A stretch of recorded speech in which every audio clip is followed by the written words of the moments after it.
आप सभी का बहुत बहुत स्वागत है मेरे YouTube चैनल रोथिन्स अकाउंटेंसी क्लासेस पर।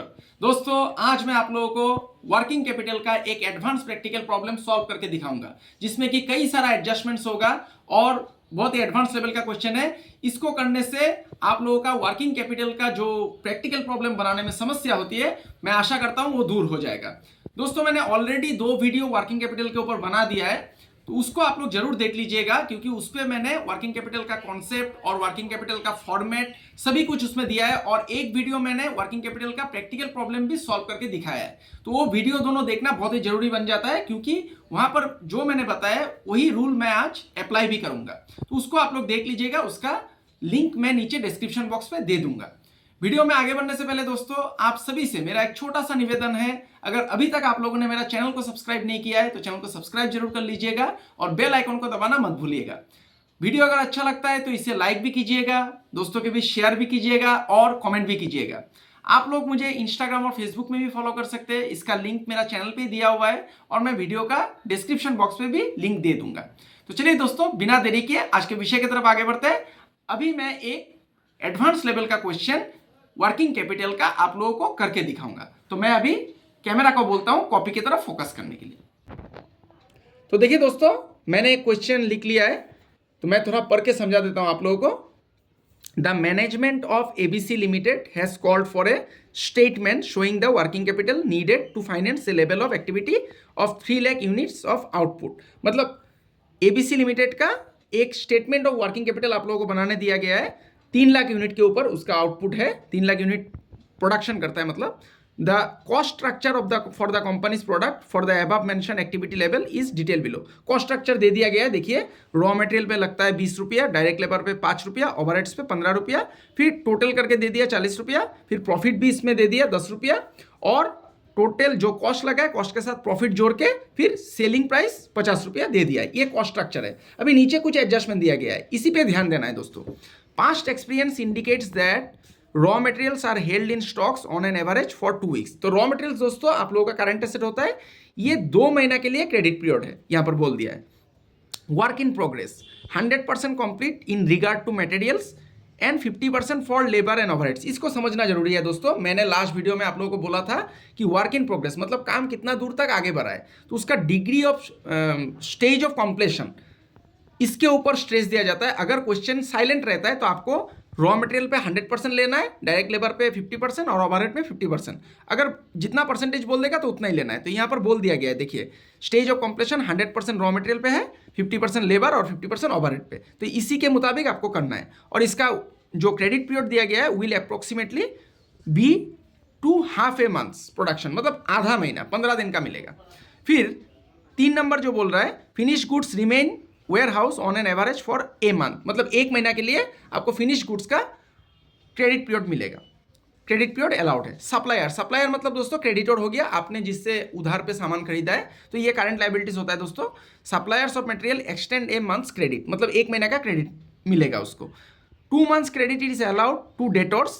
डेटोर मतलब आपका कस्टमर, जिसको आपने बाकी में सामान बेचा है, तो ये आपका करंट एसेट है, उसको आपने 2 महीना का क्रेडिट पीरियड अलाउड किया है। लेकिन हमेशा याद रखिए, क्रेडिट डेटोर जो होता है वो क्रेडिट सेल के ऊपर कैलकुलेशन होता है और कॉस्ट के ऊपर ही कैलकुलेशन होता है। लेकिन इस क्वेश्चन में बोला गया है दोस्तों, देखिए, calculation of debtors may be at selling price, मतलब आपको सेलिंग प्राइस के ऊपर करना है। ये सेलिंग प्राइस जो 50 रुपया है इसके ऊपर नहीं, तो कॉस्ट के ऊपर होगा। हमेशा कॉस्ट के ऊपर ही होता है और क्रेडिट सेल के ऊपर होता है डेटोर, ये याद रखिए।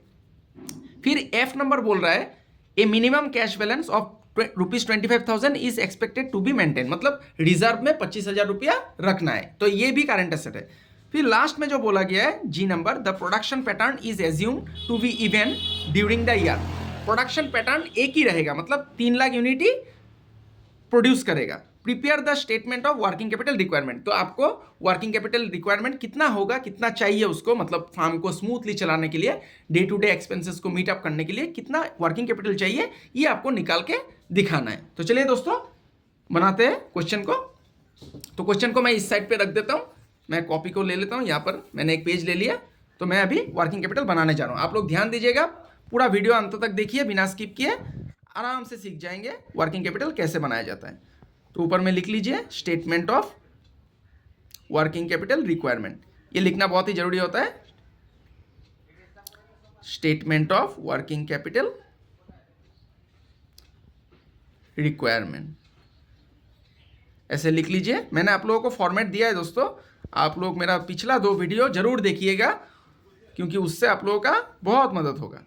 तो मैं यहाँ पर कलम से लाइन खींच रहा हूँ, आप लोग पेंसिल और स्केल का इस्तेमाल कीजिएगा। मैं यहाँ पर 2 कॉलम बनाऊंगा दोस्तों, आप लोग 1 कॉलम भी बना सकते हैं।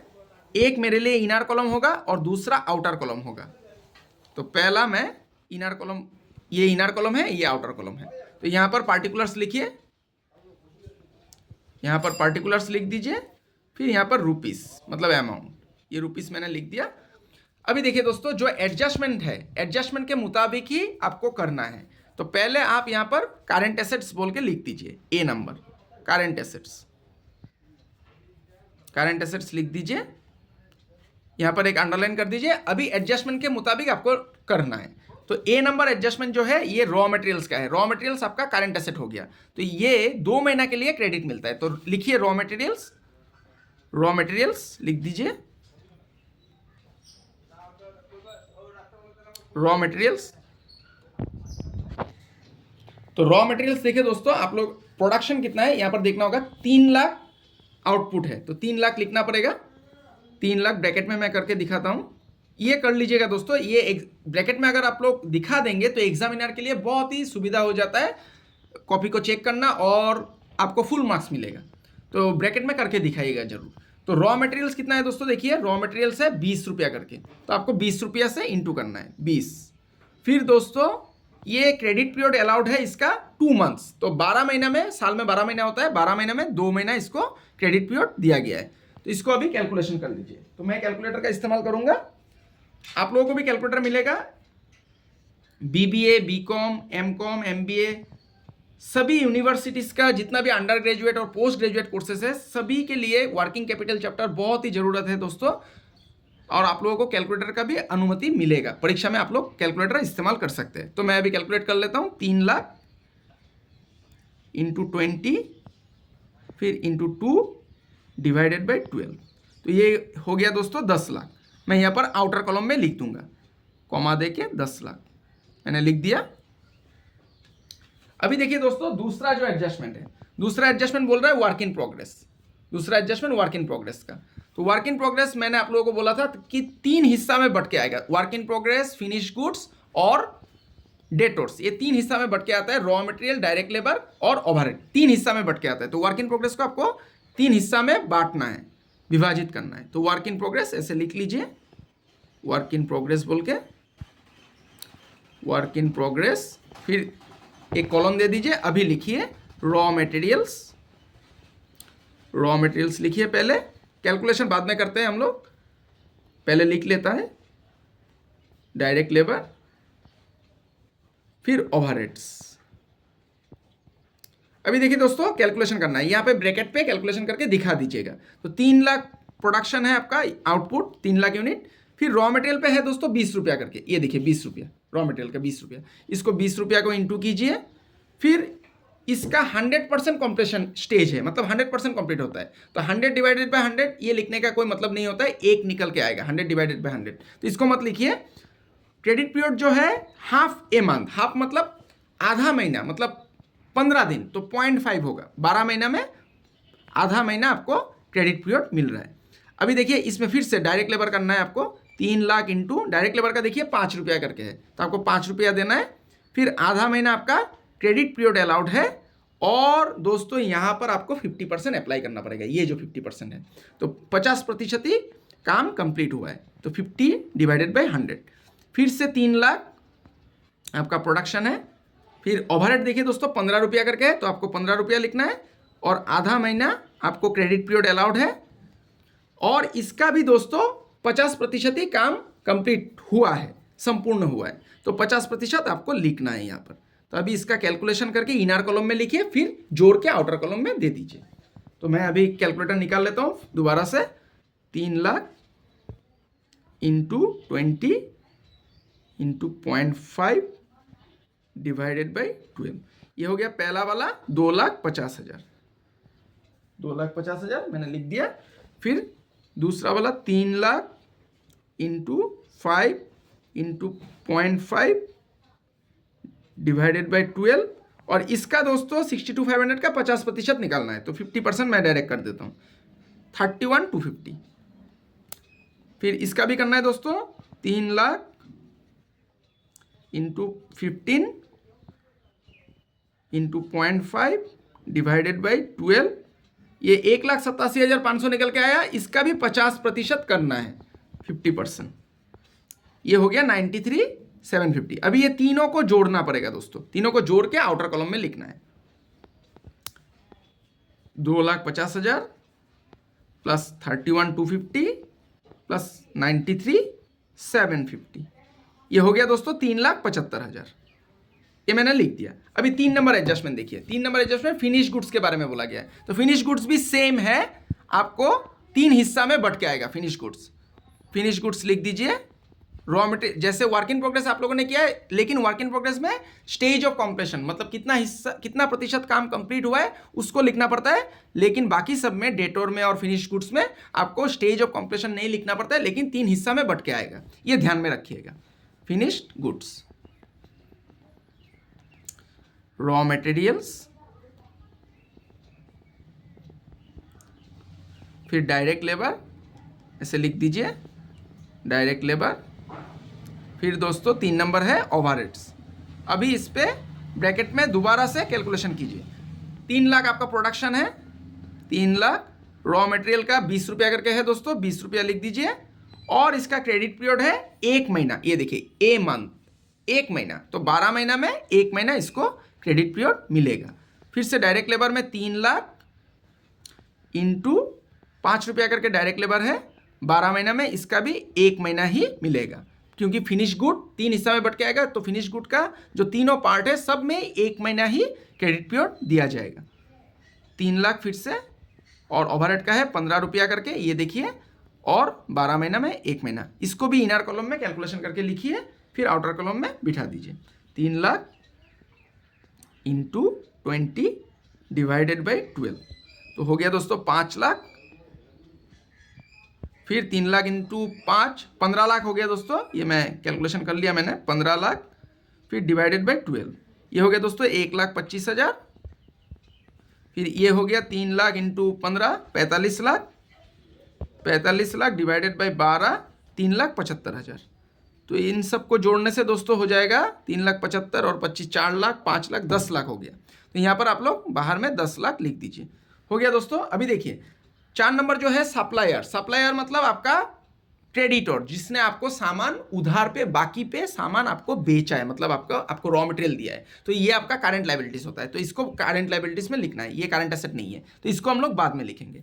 5 नंबर देखिए, 2 months credit is allowed to debtor. Debtor आपका करंट एसेट हो गया, तो डेटोर भी दोस्तों 3 हिस्सा में ही बट के आता है, लेकिन वो कब होता है, जब आप कॉस्ट प्राइस पे लेते हैं तभी 3 हिस्सा पे बट के आता है। लेकिन यहां पर बोला गया है calculation of debtors may be at selling price, तो डेटोर को आपको सेलिंग प्राइस के ऊपर करना है, तो यहाँ में 3 हिस्सा में बट के नहीं आएगा, यहाँ पे डायरेक्ट आप सेलिंग प्राइस के ऊपर कैलकुलेशन कर दीजिए, यहाँ पर लिखना नहीं है। लेकिन दोस्तों ध्यान में रखिएगा, डेटोर्स हमेशा क्रेडिट सेल के ऊपर कैलकुलेशन होता है और कॉस्ट के ऊपर होता है। जब कॉस्ट के ऊपर होगा तब 3 हिस्सा में बट के आएगा, लेकिन अभी यहाँ पे हालांकि हम लोगों को बोला गया कि सेलिंग प्राइस के ऊपर कैलकुलेशन करना है, तो आप सीधा सेलिंग प्राइस के ऊपर कैलकुलेशन कर दीजिए। डेटोर्स बोल के लिखिए, 3 लाख प्रोडक्शन हो गया, फिर सेलिंग प्राइस है 50 रुपया, 50 रुपया लिख दीजिए।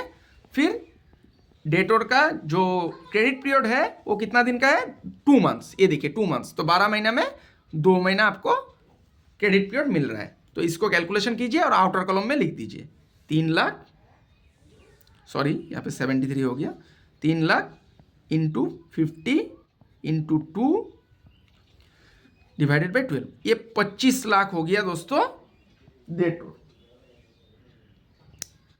यहाँ पर कॉमा दे दीजिएगा दोस्तों, क्योंकि कॉमा देने से यहाँ पर मैंने नहीं दिया है 10 लाख, ये 3,75,000, इस पर भी कॉमा दे दीजिए। अभी लास्ट में है कैश बैलेंस। ये देखिए कैश बैलेंस भी आपका एसेट होता है दोस्तों, तो कैश बैलेंस ऐसे लिख दीजिए, कैश बैलेंस हो गया 25,000। और लास्ट ये हो गया दोस्तों सभी करंट एसेट मैंने लिख दिया, और ये लास्ट में जो है प्रोडक्शन पैटर्न एक ही रहेगा, इसका कोई मतलब नहीं बनता है, और आपको वर्किंग कैपिटल निकालने दिया है। तो करंट एसेट आप सब जोड़ लीजिए, यहाँ पर जितना करंट एसेट है सबको जोड़ लीजिए। 10 लाख, 10 लाख, फिर से 3,75,000, फिर 10 लाख, फिर 25 लाख, फिर 25,000, 49 लाख, 49 लाख दोस्तों। ये आ गया टोटल करंट एसेट, ये ए नंबर। अभी बी नंबर पे हम लोगों का होगा करंट लायबिलिटीज। करंट लायबिलिटीज, ध्यान दीजिए कॉपी की तरफ, करंट लायबिलिटीज ऐसे लिख दीजिए। यहाँ पर सिर्फ एक ही आइटम है, सप्लायर। सप्लायर मतलब इसको हम लोग क्रेडिटर बोल के लिखेंगे। सप्लायर को सप्लायर मत लिखिए, सप्लायर भी लिखने से काटेगा नहीं, क्रेडिटर लिख दीजिए। सप्लायर, सप्लायर हमेशा मतलब आपको रॉ मटेरियल उसने सप्लाई किया है, जो आपका सप्लायर है, तो रॉ मटेरियल का आपको कॉस्ट देखना है। तो 3 लाख आपका प्रोडक्शन है और रॉ मटेरियल हो गया दोस्तों 20 रुपया करके। और दोस्तों यहाँ पर क्रेडिट पीरियड कितना है, 1 महीना का, 12 महीना में 1 महीना, तो इसको लिख दीजिए। तो अभी देखिए दोस्तों, इसको आप लोग यहाँ पर बंद भी कर सकते हैं, यहाँ पर ऐसे बंद भी कर सकते हैं 49 लाख दे के। फिर यहाँ पर 3 लाख, इसको कैलकुलेशन कर लीजिए, 3 lakh into 20 into 1 divided by 12, ये हो गया दोस्तों 5 लाख। तो इसको भी बंद कर सकते हैं दोस्तों, ये देखिए, इसको भी ऐसे आप लोग क्लोज कर सकते हैं। तो अभी देखिए जो नेट वर्किंग कैपिटल हम लोग का निकल के आएगा, तो नेट वर्किंग कैपिटल देखिए, वर्किंग कैपिटल का फॉर्मूला होता है दोस्तों current assets minus current liabilities. Net working capital required, required बोल के लिख दीजिए। इसका फॉर्मूला हो गया ए माइनस बी। ए माइनस बी मतलब आपका ए में कितना करंट एसेट कितना निकला, करंट एसेट देखिए 49 लाख निकला, और बी कितना निकला 5 लाख। तो 49 लाख से 5 लाख को माइनस कीजिए, 44 लाख, 44 लाख। ये देखिए दोस्तों कितना आसानी से वर्किंग कैपिटल निकल के आ गया, देखिए कितना आसानी से हो गया। तो इसमें एडजस्टमेंट को समझना जरूरी है, एडजस्टमेंट को अच्छे से पढ़िए, फिर आराम से बन जाता है आपका। जो भी मतलब एडजस्टमेंट में पूछा गया उसके अनुसार आप पुट कीजिए, अमाउंट को वहाँ पर लिखिए, आपका ऑटोमेटिकली आंसर निकल के आएगा, आराम से निकल जाएगा दोस्तों। देखिए कितना आसानी से बन गया।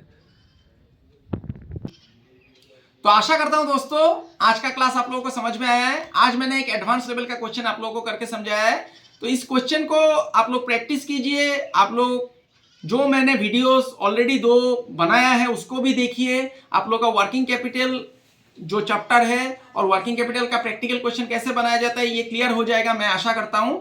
ये बहुत ही जरूरी चैप्टर है जो दोस्तों हर एक अंडर ग्रेजुएट कोर्स के लिए, जो कॉमर्स बैकग्राउंड का है, पोस्ट ग्रेजुएशन कोर्स के लिए, या फिर जो लोग प्रोफेशनल कोर्स में है मतलब कॉमर्स बैकग्राउंड का, सभी के लिए बहुत इंपॉर्टेंट है वर्किंग कैपिटल चैप्टर। तो आप लोग ज्यादा से ज्यादा क्वेश्चन प्रैक्टिस कीजिए। अगला वीडियो में मैं और भी एडवांस लेवल का क्वेश्चन आप लोगों के लिए प्रस्तुत करके दिखाऊंगा। तो तब तक के लिए बने रहिए मेरे साथ। आज के लिए इतना ही। मैं ईश्वर से कामना करता हूं आप सभी स्वस्थ रहे, सुरक्षित रहे और खुश रहे। बहुत बहुत धन्यवाद।